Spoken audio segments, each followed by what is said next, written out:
incarné dans l'humain comme un prostitué. Si vous regardez mon bras à ce niveau, vous verrez une cicatrice. Elle n'a pas été causée par un être humain, mais par Lucifer lui-même. Il m'a blessé et mon sang a coulé dans un calice. Une fois le calice rempli, Lucifer a bu mon sang en ma présence. Il m'a donné 406 démons qui devaient être à mon service. J'aimerais faire une digression importante. J'avais 406 démons à mon service. Mais lorsque j'ai rencontré Jésus, tous les 406 démons ont fui, et je suis libre maintenant, et aujourd'hui mon corps est le temple du Saint-Esprit. Toi aussi, si tu invoques Jésus, les démons qui te tourmentent fuiront et te laisseront tranquille. Après qu'il m'ait fait ça, mon bras droit est devenu le siège de mon pouvoir. Je pouvais porter Lucifer dans mon corps, et il pouvait s'incarner en moi. Quand je marchais, les gens me voyaient, mais en réalité, c'était Lucifer qu'ils voyaient. Lucifer est un grand prostitué. Lorsqu'il était dans mon corps, il me conduisait droit vers les autels et les jeunes femmes. Et même si c'était moi que les filles voyaient, c'était en fait avec Lucifer qu'elles couchaient sans le savoir. Certaines filles ont déjà couché avec Lucifer sans le savoir. Car je n'étais pas le seul sataniste en qui Lucifer pouvait s'incarner. Attention à l'immoralité sexuelle. Des démons géants s'introduisent dans la vie d'une personne par les rapports sexuels. Jonas 3. Sirène incarnée dans un corps humain. J'ai dit que je regardais la sirène se laver dans la salle de bain transformée en rivière. Comme elle savait que je la regardais, elle était très en colère. Alors, j'ai fermé la porte. À 18 h, je lui ai dit que j'allais sortir un peu et que j'allais dans une boîte de nuit du coin. Elle m'a dit, Joseph, allons-y ensemble, mais ta mère m'a détruite.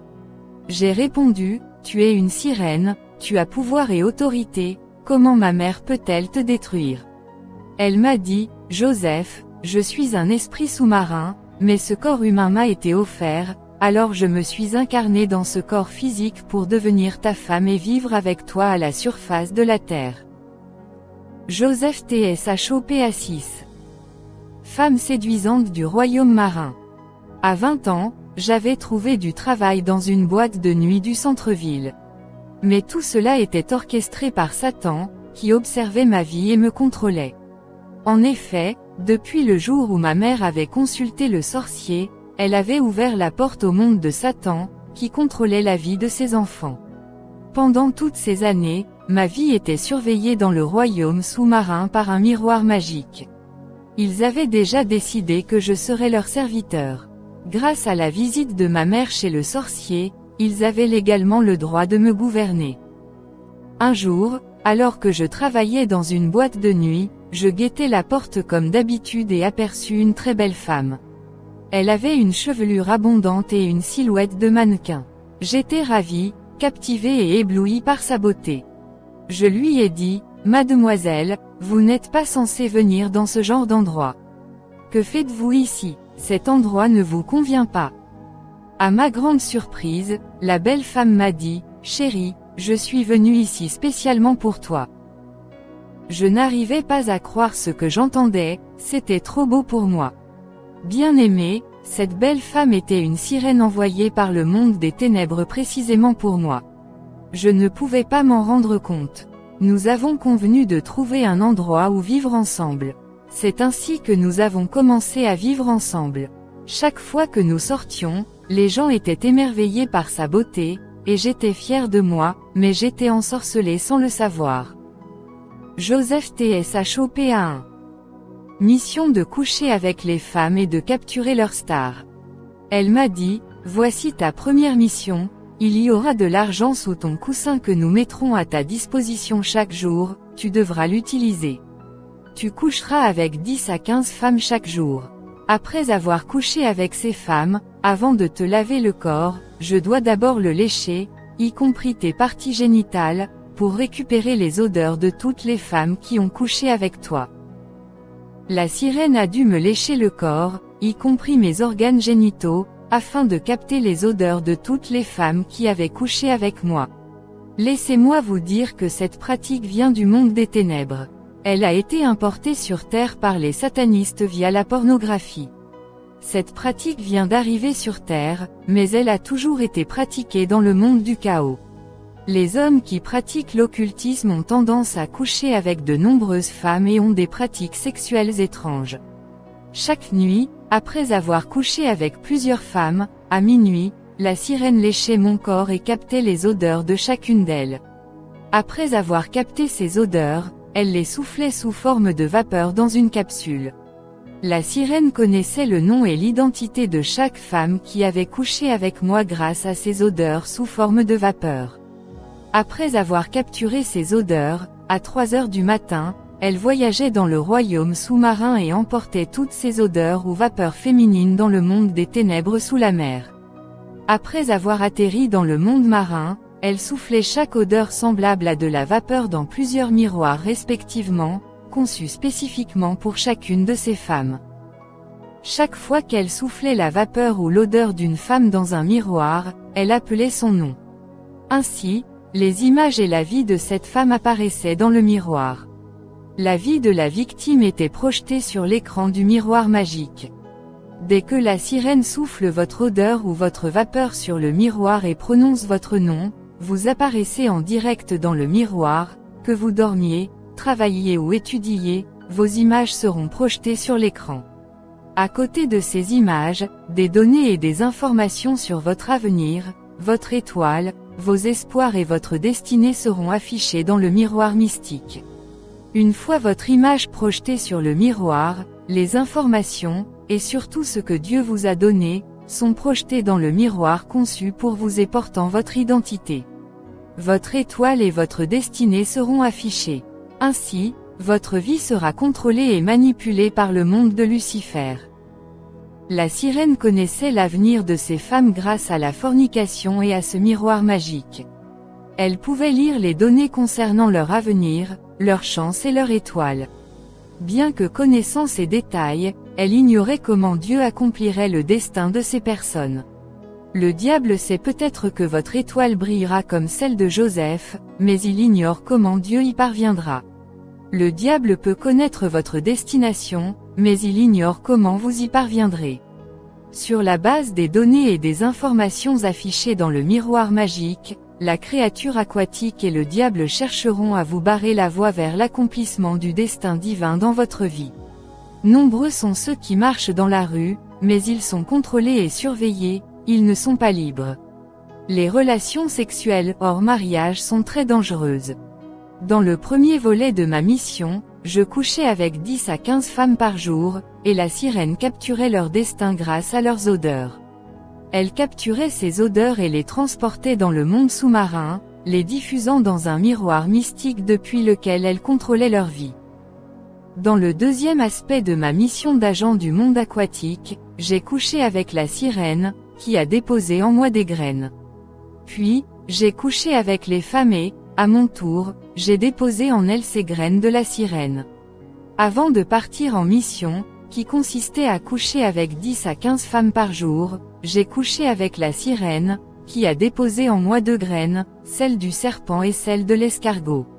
Je voudrais commencer par la graine du serpent spirituel, un serpent à 2 têtes. La graine du serpent à 2 têtes. En fait, chaque fois que je couchais avec une femme, je lui transférais un serpent à 2 têtes. Le serpent pénétrait dans le corps de la femme par son vagin, et ce serpent à 2 têtes s'installait dans son organe sexuel. Sa tête était alors logée dans l'ouverture vaginale de la femme. Ainsi, les organes génitaux féminins devenaient la tête du serpent. Bien aimé, il existe des femmes dont le vagin est devenu la tête d'un serpent, et tout homme qui couche avec cette femme voit son organe génital pénétrer la tête du serpent, le rendant ainsi affecté et ensorcelé. En fait, ce serpent à 2 têtes, logé dans l'organe génital féminin, capte les étoiles, les dons et le destin de ceux qui couchent avec ces femmes. Chaque fois qu'un homme pénétrait l'organe génital d'une femme, il pénétrait dans la bouche du serpent qui capturait la richesse et le bonheur de cet homme. Ce serpent à 2 têtes capturait et dévorait la chance, les étoiles et les richesses de tous ceux qui couchaient avec ces femmes. De nombreuses vies et destins ont été détruits et compromis à cause de la fornication et des relations sexuelles illégales. À cause du plaisir sexuel, la vie de nombreux hommes et femmes est détruite. Le plaisir sexuel hors mariage est extrêmement dangereux, c'est pourquoi la Bible dit « Fuyez l'immoralité sexuelle ». 1 Corinthiens 6h18. Beaucoup ont ruiné leur vie à cause du plaisir sexuel.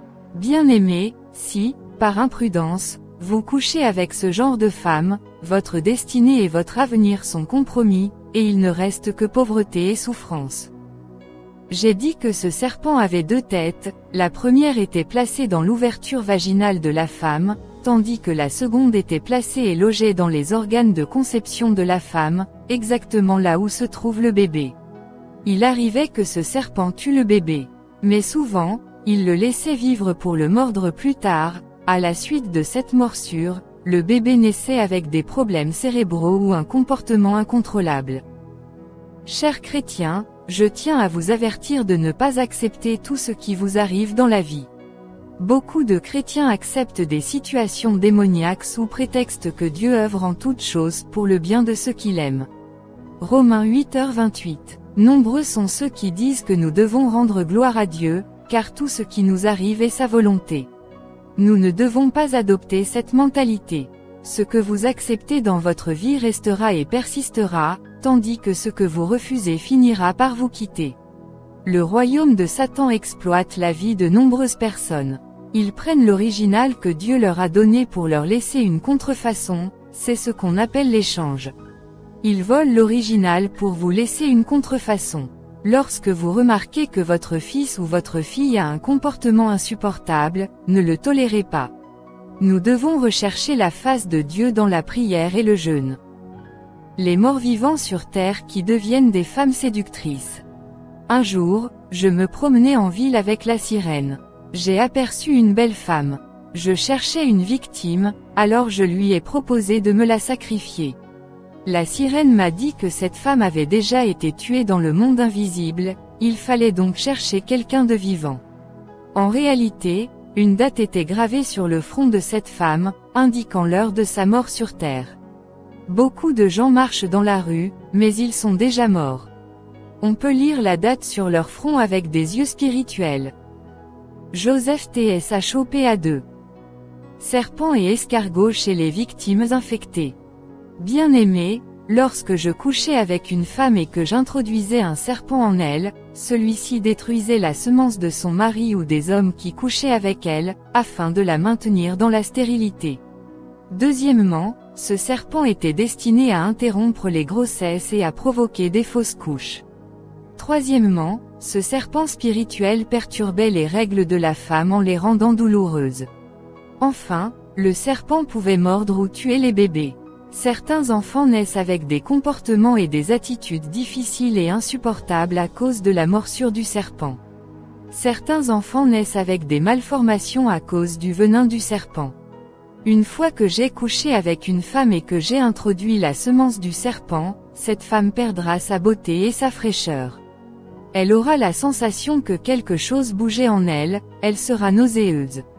Finalement, elle sera habitée et influencée par un désir ardent de coucher avec des hommes, et elle ne parviendra pas à maîtriser ce désir sexuel.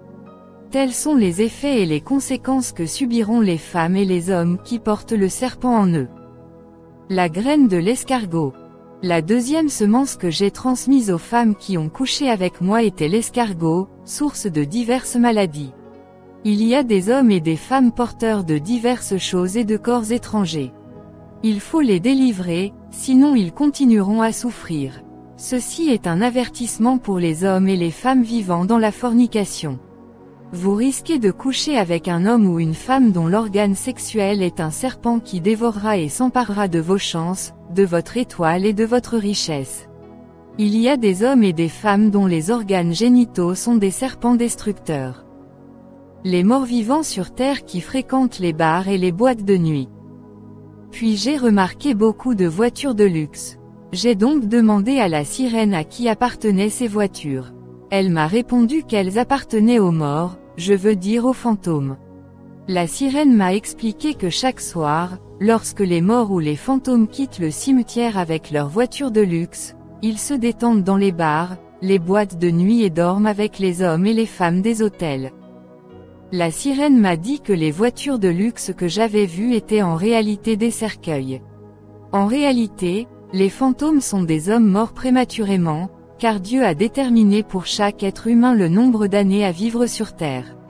Cependant, beaucoup meurent prématurément, soit que leur vie soit interrompue par la sorcellerie, soit par un sacrifice humain.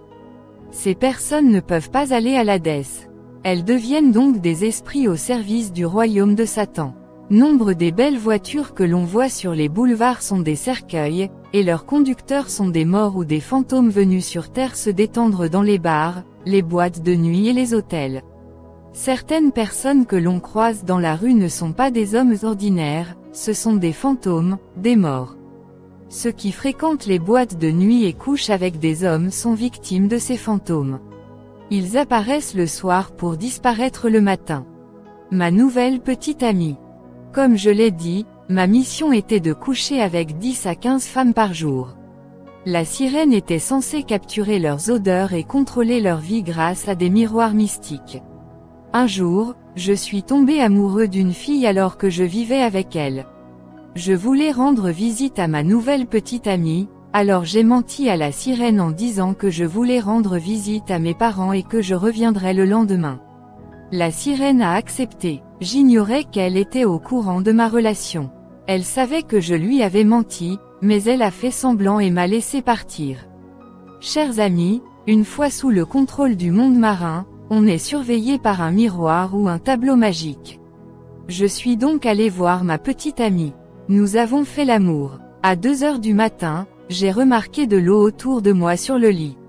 J'ignorais que cette femme était une sorcière qui urinait au lit lorsqu'elle sortait de son corps pour voyager astral. J'ai été surpris et déçu d'apprendre qu'elle urinait au lit. Quand je lui ai posé la question, elle a nié. Plus tard dans la nuit, cette femme prit une forme diabolique et monstrueuse pour me détruire. Elle était devenue comme un vampire aux ongles longs et aux dents pointues et acérées. Elle s'avança vers moi pour me dévorer. C'est alors qu'un vent violent et puissant se mit à souffler dans la pièce. C'était l'arrivée de ma femme sirène. Elle atterrit dans cette pièce en un clin d'œil, précisément entre moi et la sorcière vampire, tel un missile. La sirène interrogea la sorcière et lui demanda « Qu'essayez-vous de faire à mon mari ?» Alors ma femme sirène et la sorcière commencèrent à se disputer, et ce qui s'ensuivit fut une épreuve de force entre la sirène et ce vampire. La sorcière fut neutralisée par la sirène, trop puissante pour elle. La sirène ordonna alors à la sorcière de s'agenouiller. Mais la sorcière, qui ressemblait à une voleuse surprise en action, était remplie de honte. Elle voulait tourner le dos à la sirène. Alors la sirène lui dit, « Si tu ne t'agenouilles pas maintenant, je te tue. » Mais la sorcière fit semblant d'ignorer la sirène. Alors la sirène répéta son ordre, « Pour la dernière fois, je t'ordonne, agenouille-toi ou tu meurs. » La sirène s'apprêtait à tuer cette sorcière lorsqu'elle reçut soudain un appel du monde sous-marin. On lui avait ordonné de ne pas la tuer, car elle était un agent en mission. J'ai alors entendu la sirène dire à cette sorcière, « Tu as de la chance, je viens d'être informé par le quartier général que tu es en mission, sinon je t'aurais tué. » Bien-aimés, laissez-moi vous dire que le royaume de Lucifer n'est pas divisé. Il coordonne les actions de leurs agents et de leurs ouvriers. La Bible dit, « Tout royaume divisé contre lui-même sera ruiné, et toute ville ou maison divisée contre elle-même ne subsistera pas. » Si Satan chasse Satan, il est divisé contre lui-même. Comment donc son royaume subsistera-t-il? Matthieu midi 25-26. Après cette communication, la sirène ordonna à la sorcière de reprendre sa forme humaine.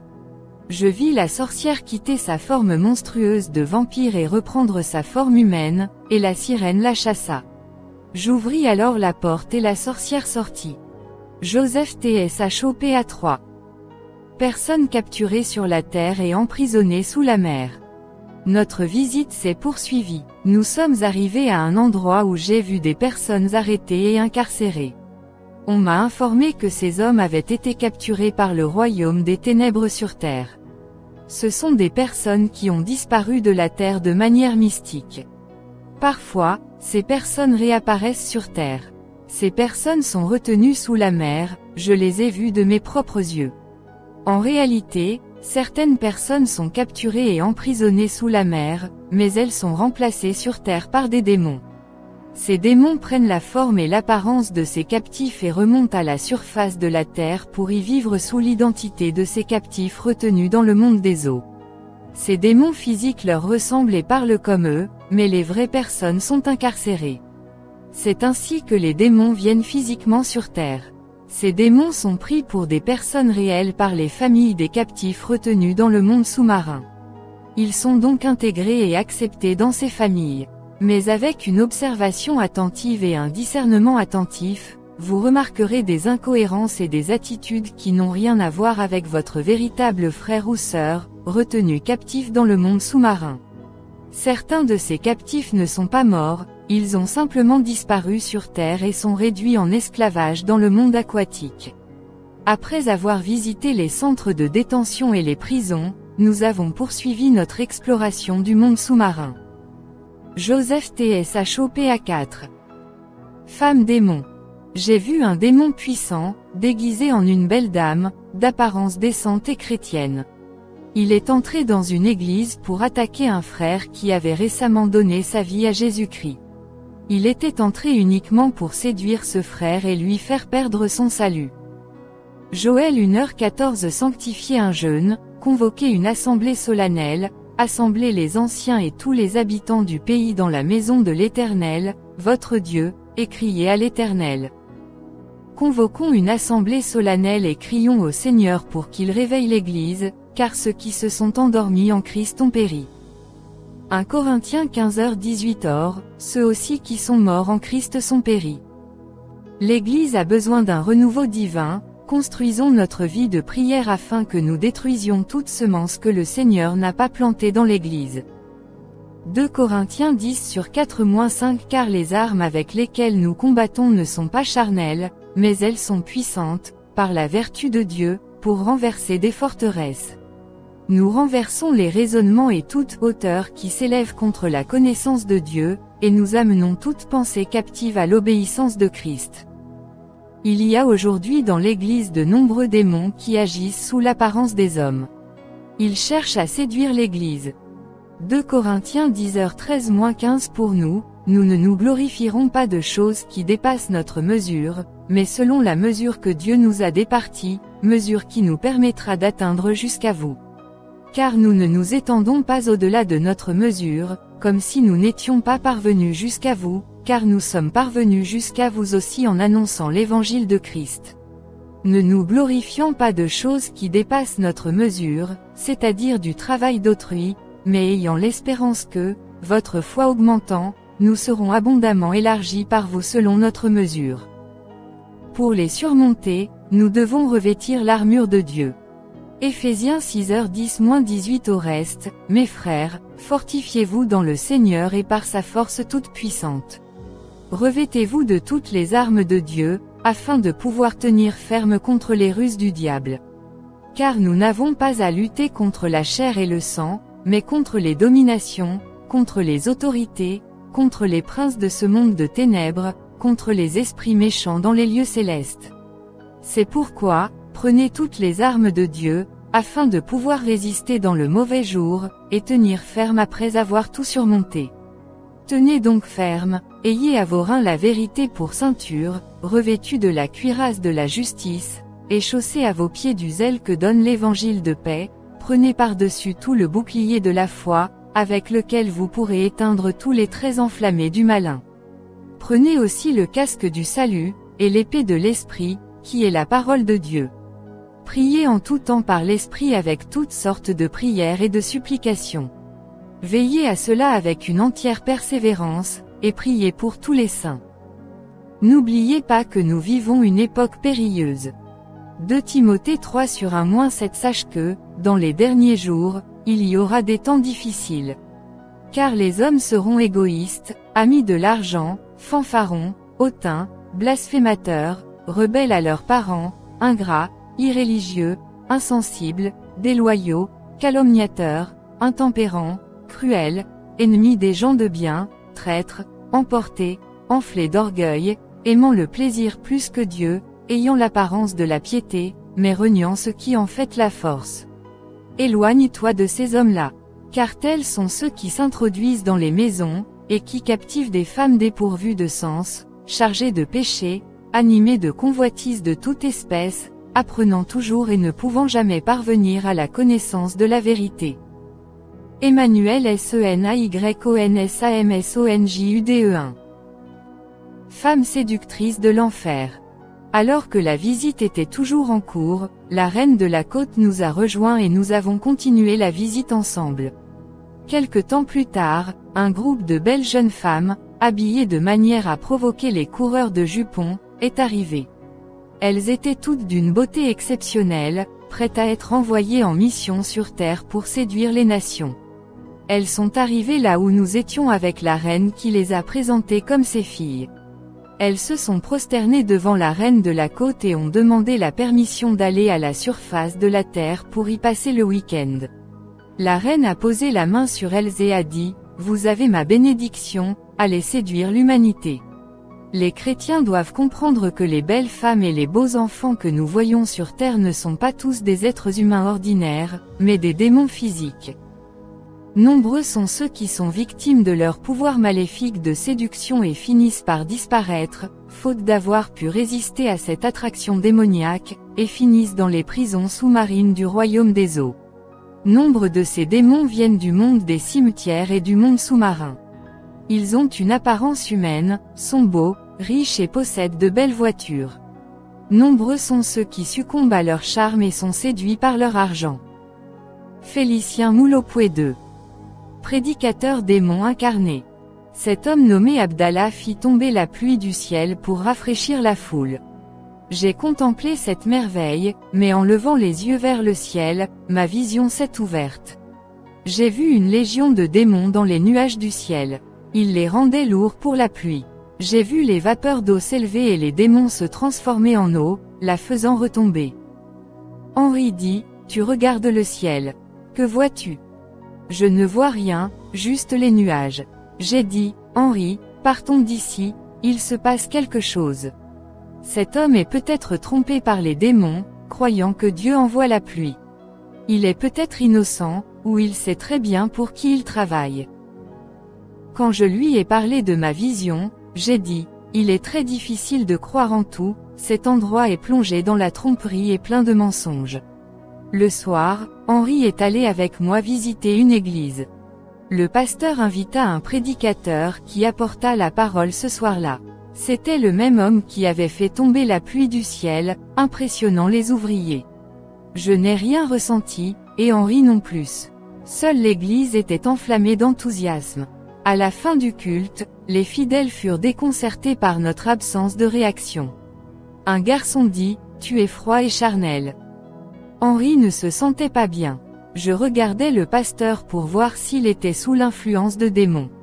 Je ne voyais rien. Quand le pasteur eut terminé son sermon, il partit. Je le suivis sur la route. Il réalisa alors que je le suivais et s'arrêta devant moi.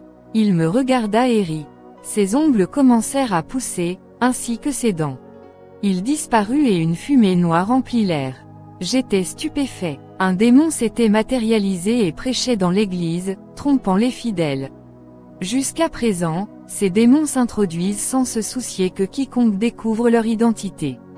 Les églises sont insensibles et ne ressentent pas la présence de ces démons parmi elles.